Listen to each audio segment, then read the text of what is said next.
Wow, Dodgers. Just wow. I don't want to get ahead of myself, but I'm in a pretty good mood giving my Dodgers how they're doing at the moment. Up 3-0 in the top of the sixth inning.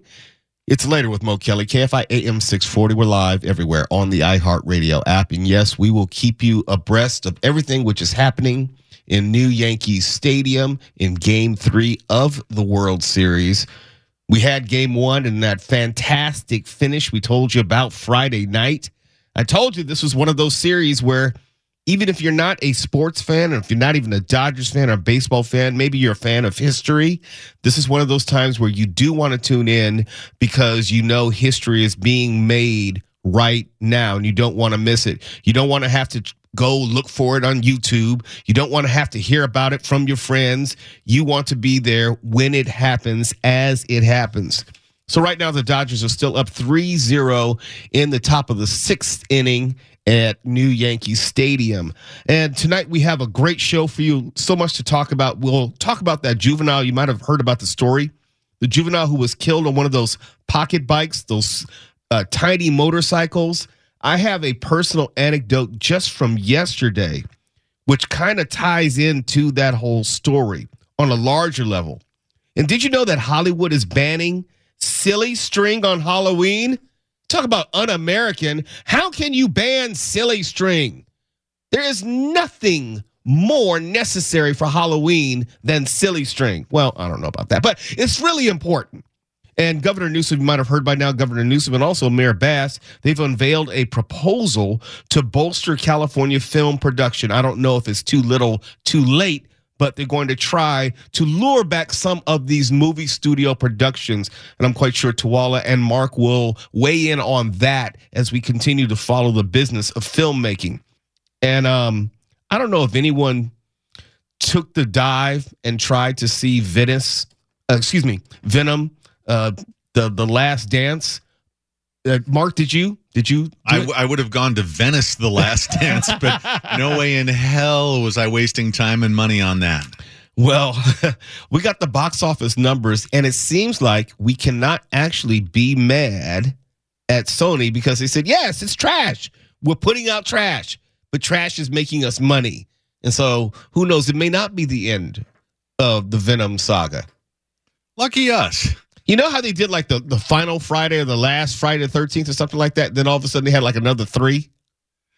Yeah, that'll never end. I'm actually a fan of when they just decided they didn't care. And they didn't care. They put one in space. Right. And you get to the point where I think, you know where I'm going with this, they're self-aware. They said the Fast and Furious franchise was a perfect example. After a certain point, you realize, you know what? Let's stop trying to make serious movies and let's just go out and make money. Yeah, just blow stuff up, kill people, whatever. Stop pretending it's anything but stimulus. Right. We have a core demographic. They like what it is. We're not going to win any awards. We're not going to get any critical acclaim. By the way, Dodgers just scored another run, 4-0. Just go with the money-making aspect of it all because we're in the business of making money. We're not in the business of winning awards. Yes, we'd like to win awards, but to win awards, that means we would make more money. So we're just trying to make money however we can. Yeah, Friday I referred to the movie as a product. And when I say that, just to be clear, that's an insult. Oh, okay. Yeah. I've heard nothing good about this movie. Nothing. Not from anybody who has seen it. I can't imagine the kind of brain damage it would take for me. Like if I had long COVID or something, what would it take for me to willingly go to this, sit through it, and enjoy it? And, we haven't seen it, so this is all, hypothesis. But based on the first two, I think we're pretty safe assuming that it's a number 2.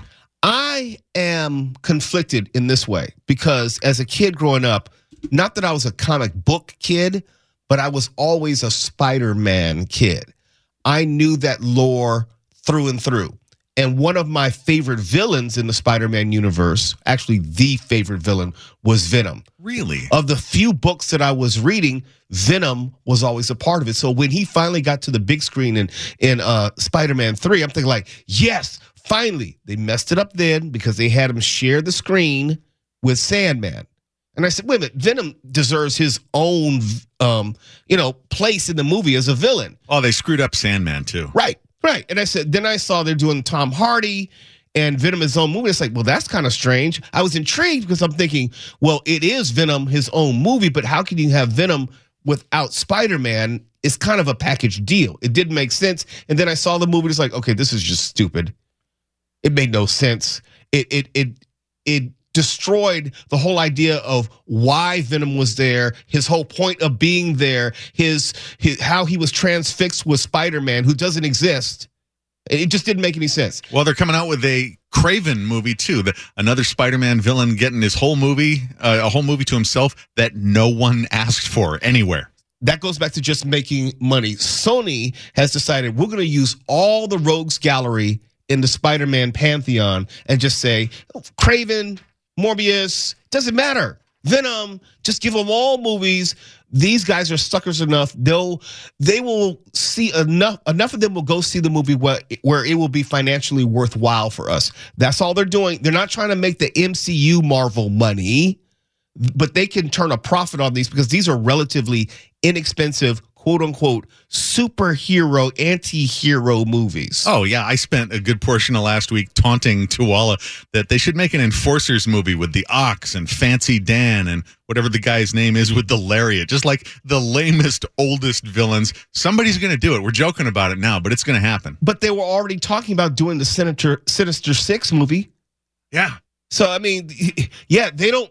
It's almost like, we don't need no stinking Spider-Man. We'll just make up our own movies and our own lore and our own source material. No, and just to be clear, this Venom movie fell short of the $65 million that it was projected to make. It made $51 million. That ain't nothing. No, because I think the budget's like $120 million. I think it made its money back in its first week. Right, but the fact that enough humans I know marched into this and paid $51 million doesn't say great things about humanity. And it's made it very clear that they know how dumb humanity is, and they're going to cash it in. Somebody smarter than us once said, you'll never go broke underestimating the intelligence of people. It's later with Mo Kelly, KFI AM 640 live everywhere in the iHeartRadio app. You're listening to Later with Mo Kelly on demand from KFI AM 640. And there was a minor, unfortunately, on a mini bike who was killed by a hit-and-run driver early this morning, and the crash occurred near Olympic Boulevard and Arapahoe Street around 1:30 a.m. Responding officers found the unidentified male mini bike rider down at the scene, and he was pronounced dead at the scene. His identity is also being withheld pending family notification. And if you don't know, the mini bikes, they're like two types of mini bikes. There are the actual mini motorcycle looking mini bikes. And they're also these kind of like go-kart style miniature motorcycles. They have go-kart wheels and they have a lawnmower engine. And depending on what neighborhood you're riding or driving through, you can find them. They look like toys, but they're not high tech. And yesterday, the reason I'm talking about this is something which is really prevalent in my neighborhood. And I think you might have seen this as well, Stefan. There were some 30 to 40 of these mini bike riders, and they're all aged between, let's say, 13 and 23, mostly minors, who were doing almost a street takeover. I was on Western Avenue at Rosecrans. I was going north on Western, getting ready to pass through Rosecrans. I had the green, and you had like 30 to 40 were making an illegal left turn. They said, F it, we're all just going to go at the same time. People are screaming through the intersection because it's a full-on green. It's not like they're trying to beat the light or anything. They're just going to say, no, we're not going to wait. And they were daring us to hit them as if we wouldn't, because they just thought that we wouldn't hit them. You know, if I were 10 years younger, I probably would have. But I didn't, and I stopped, and I was trying to flag down other drivers, like, slow down. These fools are determined to go through the intersection. And this was about 6 p.m. yesterday at Rosecrans and Western, and they were turning east on Rosecrans. I'm not saying this is one and the same, but I think it's one of those things where people will go cruising on Crenshaw on Sunday. It's one of the things, because there's no way they all were just happening to be in the same place. Obviously, this is something they do as a group and get into mischief or whatever. But some of them were the real verifiable mini bikes and some of the homemade kind of go-kart bikes, if you know what I mean, with the go-kart wheels on them and everything, which are completely illegal. It's just like a little frame and an engine. That's all it is. And this is something I've been seeing more and more of. Have you seen them, Stefan? I haven't seen that, but where my parents live on that block, at least every other weekend, you'd always hear at least 4 or 5 going by, and you know it's for me, I know it's always the homemade ones. Yeah, the homemade ones. Because it's so loud. It's louder than like an actual motorcycle because it's like you said, it's like a lawnmower engine. Yeah, there's no muffler or anything. No, so it's just like they're flying there all the way at the end of the block. I can still hear them. Like, it's insane how loud they are. And almost, let's say, none of them are wearing helmets. None of them, not a one. And the reason I mention that is because when I see that a minor on a mini bike was struck and killed, it says, yeah, I believe that. I believe that if there's any commonality in this, I see a lot of minors riding these things. I see a lot of them riding without helmets, and I see a lot of them riding without helmets and intentionally disobeying traffic laws. And here's something else. Let's say you drive an SUV. Your center of horizon, as I call it, your line of sight is much higher than these little ass mini bikes. You couldn't see them if you wanted to.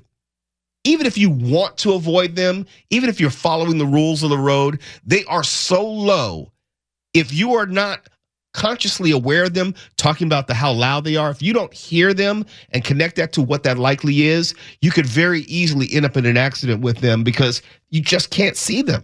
And they scared the crap out of me because it's like, look, if I were not paying attention, if I were distracted driving and legally and rightfully going through that intersection at Western and Rosecrans yesterday, I would have cleaned out at least 6 to 7 of them. 6 to 7 different people ranging in ages, I think, from 13 to 23. And it wouldn't have been my fault per se, but I would not have want that on my conscience or anyone else's conscience.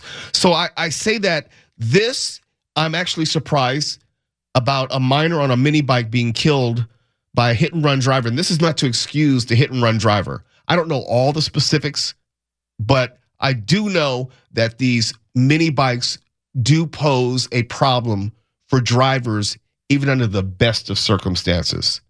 And this says the suspect vehicle was traveling eastbound on Olympic when it hit the Juvenile. We don't know exactly as far as what the mini bike was doing, whether it was within the bounds of the law or what. We don't have a lot of information, but I'm really surprised that this doesn't happen more often. So if Stephan, if you haven't seen it, I would say keep your eyes open specifically on a Sunday because I always see them on Sunday. It's like what they do on Sundays, and they're in huge groups. Tuala, have you seen them? Yeah, unfortunately, I've seen them. I've seen them in Pasadena sometimes. The smaller groups, not huge groups, but smaller groups, very loud on varying bikes. Some have electric scooters, some have this, that, and the other. My niece has one of those mini bikes. First, she had one of the loud ones. Now she has an electric one. And thank God, my brother is just really, really hard about, like, you're not going out, just cruising around. Let's go to a place where you can ride that thing. And that's what it is. But to me, this hit and run, it's not that far off from what happened in Hollywood with the guy from 90210. Ian Ziering, who got into it with those mini bikers who were driving recklessly in the road and almost got hit. And he had something to say to one of them, and they took umbrage with it when he almost hit one of them. Which, again, is not his fault if they're zipping in and out of traffic on a busy street. Yes, he got out the car and got handled, but that was a decision he made. That was a decision he made. I'm sure maybe if he was 20 years younger, he may have been throwing them all over the place. But again, I see these things and I think to myself, cut in front of me on a time when I'm going down the street, I will just be crying because I will have run you over. Right. And it's not your intent. No. But I could see how a driver would have no recourse, absolutely no decision to make. It's almost like I'm not likening a person to an animal, but I would liken to a similar situation where if a deer were to run in front of your car, you can't swerve. No. And these little kids on these mini bikes, even young adults, they're zipping in and out of track, coming out of side streets out of nowhere. And to me, I always pay attention. I'm always trying to think to myself, what if some kid comes out if I'm just going down like a residential street? Yes. But even where my kids live, there's a couple of young people that just zip all around the neighborhood on these bikes, and they come in and out of these small streets. And I'm like, one of these days, you're going to get smacked. A car's going to be speeding through here, and that's it for you.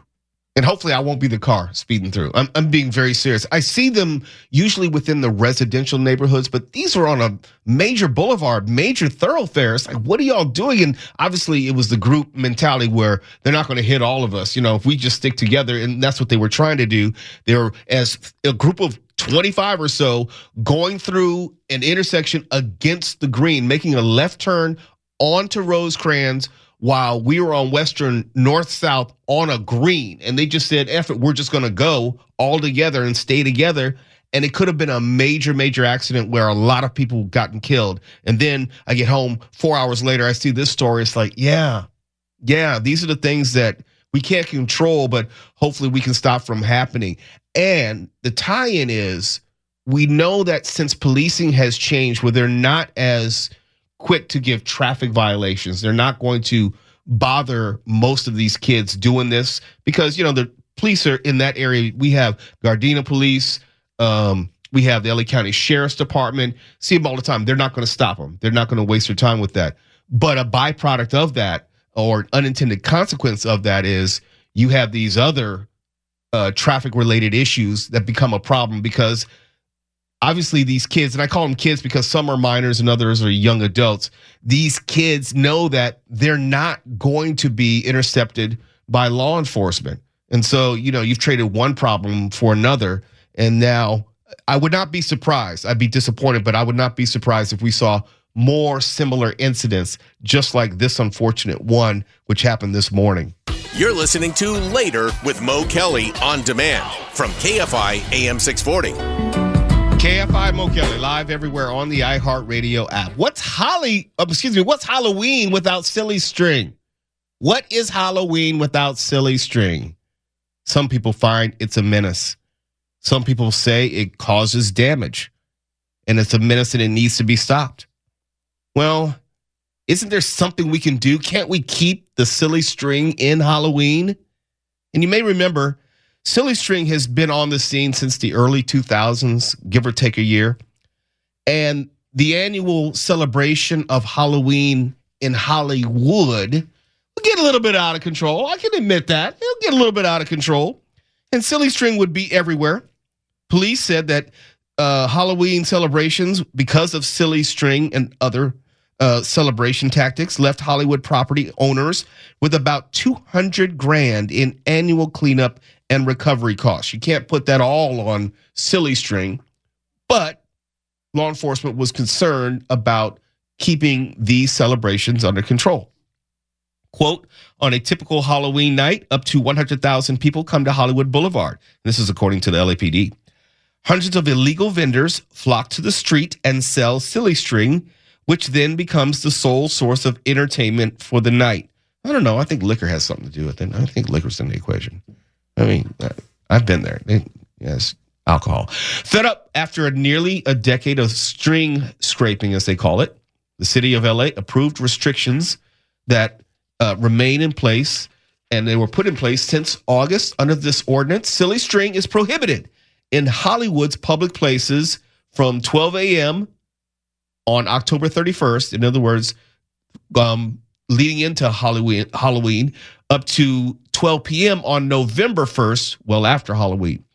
Violators, get this, face up to 6 months in jail, assuming George Gascon prosecutes, and $1,000 in fines. 6 months in jail for silly string. Mm-hmm. I doubt that's a first offense, but still. Throw away the key. It's on the table. Between 2009 and 2022, the LAPD arrested one person and issued 0 citations for violating the Halloween Hollywood ban. One person. Bring the string back. No, increase the patrols and catch these vandals. What are we talking about? These aren't like motorcycle gangs we were talking about. These individuals cause hundreds of thousands of dollars of cleanup damage. Yes, it's not like they're spray painting buildings, but you and I are not part of that cleanup crew that has to go and sweep up and clean up Hollywood after the parade. Do you know how long it takes to get rid of this? If it just dissolves, that's 2 to 3 weeks or even longer with some of this stuff, depending on the concentration. No, and that's why they banned it on Colorado Boulevard, because it can be months after the world famous Rose Parade, and that stuff is still just disgracing Colorado Boulevard with their fun aftermath. You're not cleaning that stuff up. Put them in jail. Okay. Fine them. Remember when we were allowed to? I got to ask Stefan this, because I don't know if his generation ever did this. Did your generation, Stefan, ever toilet paper houses? I think we're like one of the last ones to do it. I didn't personally do it, but I had a lot of friends that would do that, especially on Halloween. Not that we'll do it now because it'll get you shot. Exactly. I'm being serious. It's dangerous, but that was something that was, it was fun. It wasn't vandalism. Yeah, you have to pick it out of your tree. What's the definition of vandalism? You have to get it out of your pool. I mean, that stuff in the pool can be kind of problematic, but it was harmless kid fun. And for the most part, it was either they throw it at the old crotchety get off my lawn guy, or it would be them like attacking each other's friends. That'd be it. Look, I had my house toilet papered many times, and I was the one who had to go out and clean it up. No, this is a no. It's actually a hell no. It's actually a hell no. I am proud of Hollywood for standing up. The streets are already rough enough, okay? They've already got to deal with everything else that's causing a layer of filth on the streets. You don't need this added to it. And again, I feel for the cleanup crews. I feel for the people that have to go out and clean this stuff afterwards. It's like, it's bad enough we have to come out and clean up the vomit and the bile, or not the bile, but the poop. The bile. Yeah. There's all that. The liquor bottles, the glass, the trash. Oh, but don't put it all on silly string, though. The silly string is the hardest thing to clean. That, to me, that's like, oh man, now we got to scrape this stuff off the buildings. We got to try to get this stuff up. Yeah. That's a lot tougher. And those things, it almost, if the sun hits it long enough, they almost become like cement. You know why? No, did you know this though? What? You mentioned cement. Silly string was accidentally discovered back in 1972. I didn't know it was that old. By 2 scientists attempting to develop a sprayable cast for broken limbs. Talk about cement. Yes, it's supposed to harden. And the product rose to prominence through the 1990s, eventually becoming ubiquitous in toy stores around the world, probably in toy stores that Twell worked in. Yes, and I used to see it, and I used to try to hide it. I used to try to put displays in front of it. Ban the silly string. I remember when there was a story about that, and then I was doing Uber still, and you start seeing the signs that they put up just seasonally, and it'll say right there, like, $1,000 fine if you're caught using silly string. Because I do remember the days after, it was like the walk of shame for West Hollywood, because you could just drive anywhere and it looked like it rained from the skies. There was so much.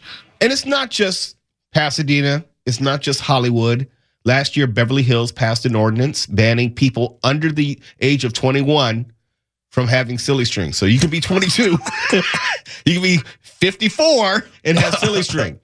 But if you're under 21, you cannot have silly string, shaving cream, or hair removal gel. Hair removal gel?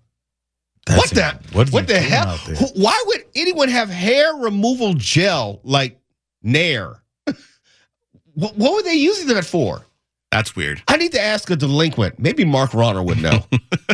No, I'm being very serious. Beverly Hills passed an ordinance that no one under the age of 21 could have hair removal gel in public on Halloween. Hair removal gel?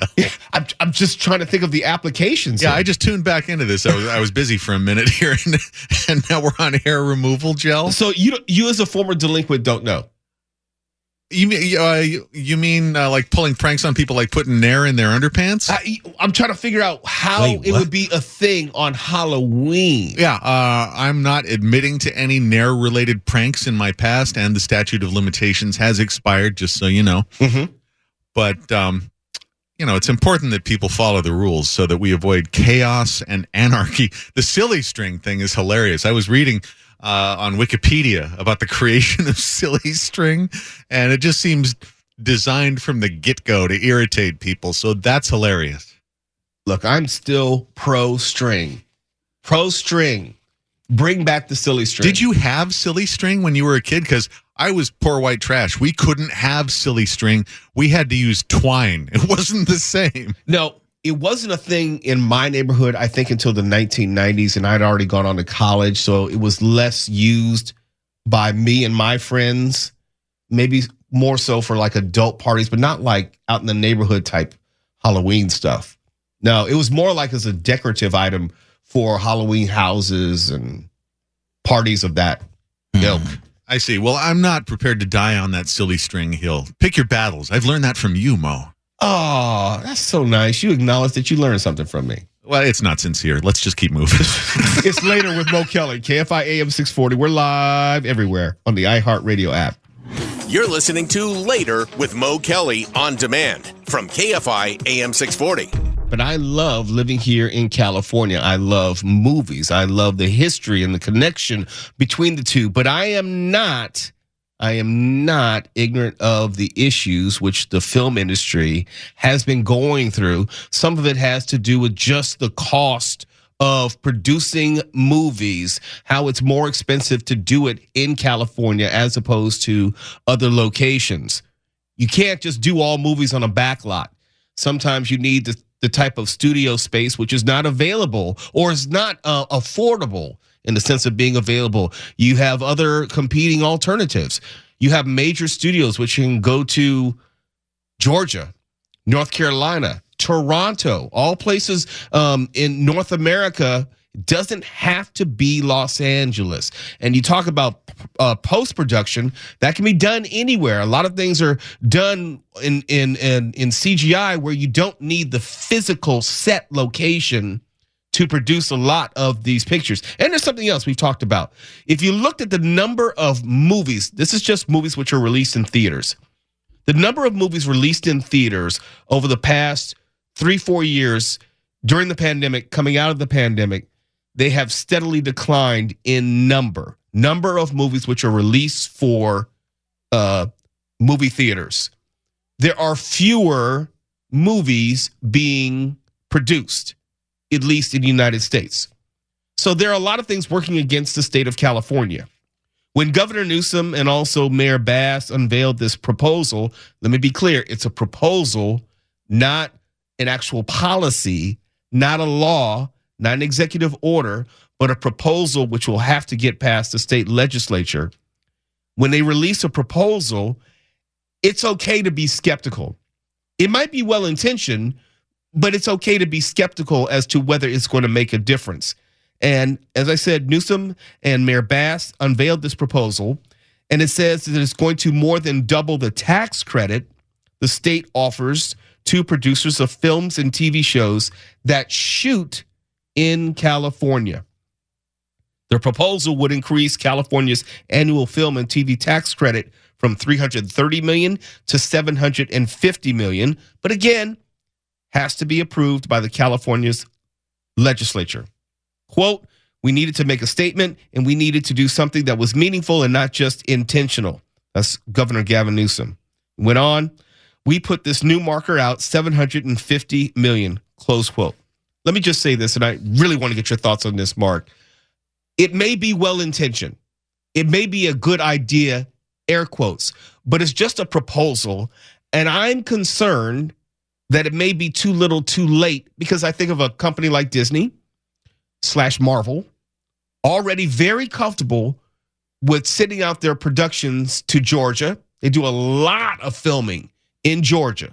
or Vancouver, North Carolina, all those places. Yeah. I don't know if tax credits alone are going to be enough when you have the infrastructure, everything is set up right there. All they're doing is just basically putting people on planes going to that location and they're ready to go. Yeah, it's too bad. I mean, you and I are sitting in the epicenter of entertainment for the whole world. Why on earth would we want to give that up? Do a cost-benefit analysis. What do we lose by offering these incentives? I think it's a no-brainer. Yeah, no, they should do it. I just don't know whether it's going to bring about the desired result. In other words, if they did this maybe a year ago, 2 years ago, it may have had more of an impact. I don't know if it's where some studios are too far gone. It's like, no, we have a good thing going over here. Remember, a lot of these movies are set in the pipeline years in advance. Yeah, you could be right. And this is just one facet of the decline of the movie industry and the theater-going experience as well. I mean, I was thinking about this, and I spent quite a bit of time over the weekend actually reading and looking at stuff related to this. Do you remember the period of time when you just decided, we're going to go to a movie, and you pick what you're going to see when you get there? Right. And they have maybe 12 or 13 different choices. Yeah, exactly. You're going to go to a movie and you're going to go have a drink or something to eat and talk about it afterwards, and that's your evening. But things are much more fragmented now, and you plan the specific movie you're going to see. You spoil it for yourself by seeing interviews and clips and leaked footage and stuff like that for weeks and months ahead of time. The whole scenario has changed, and this is just one little sliver of it, but it can't hurt. No. I don't think they lose anything by doing it. I just don't know if it's going to be the magic pill that California wants it to be and also needs it to be. Yeah, it's just one domino in the whole thing. I mean, for one thing, we started off the show talking about Venom 3, and another domino would be stop churning out crap. I mean, there's always been crap, but widen the array of things that are available to people like it used to be in the old days, so that it's not just all big tentpole garbage that could have been written by an AI, or little independent things that you could shoot on your iPhone. Give people more to choose from. Maybe you need to tweak it or also have some sort of benefit for certain movies within certain budgets to encourage, let's say, the $75 million rom-com to be shot in California as opposed to going to some unnamed location that looks like California. Yeah, exactly. There's just not as much to choose from. And it's another reason why we see sequels and remakes, things that are familiar, because they're more guaranteed to get a return on the investment. And some movies need to be cheap enough so that you can take a risk. I mean, it's one reason why I watch older movies. I know I'm going to be surprised more often by them than I am a current movie. Sadly, it's over for Hollywood. I know as much as Mark dreads it, AI is not stopping, and what Hollywood is doing to incorporate AI and technology into just making films, cutting out the need for multiple camera people, editors, all of that, as far as the on-screen portion of it, there's less and less need for a studio to even go and shoot someplace. You can go and just film a cemetery, a building, whatever, and just put that on screen with an actor, and most of us wouldn't know the difference. And that is going to be the future. Well, that's the great point. It's like the whole idea of shooting a movie is going to fundamentally change, has fundamentally changed over the past 5 years. When you can shoot, air quotes, a movie on an iPhone, why do you need a studio? And with streaming, why do you need a distributor? The whole concept of the movie making industry has changed and will continue to change. And I don't know, with the exception of the major studio movies, and we've said there are fewer of them each year, how this particular proposal, not legislation, but proposal, is going to save Hollywood. And I'm more of the mindset that Tuwal is right than wrong. Well, you've outnumbered me. There's nothing else I can say. No, I think this is a good move, and it can't hurt. And why not do everything you possibly can? Because we're also sending California and Hollywood out to the rest of the world. I mean, I still love watching old Rockford episodes to see what this place used to look like when we were kids. You're not wrong. It's just that you're wrong. And on that note, No, I'm just saying, you're not wrong. I just don't think there's anything we can do to prevent progress from happening. do you really want like Marjorie Taylor Greene to be the king of New Hollywood in See, you're Georgia? I do not. You're making a value judgment. I'm just saying this is where the industry's going, not whether I want it to go that way or not even that I like it going that way. I'm just saying technology has allowed movies to be made anywhere for far less, requiring fewer people. You're just being a cold and calculating Vulcan about it, and I'm being Captain Kirk. I got it. Look at the time. KFI AM 640 live everywhere in the iHeartRadio app. Remember when you used to have a radio to listen to KFI? KFI. And KOST HD2. Los Angeles, Orange County. Live.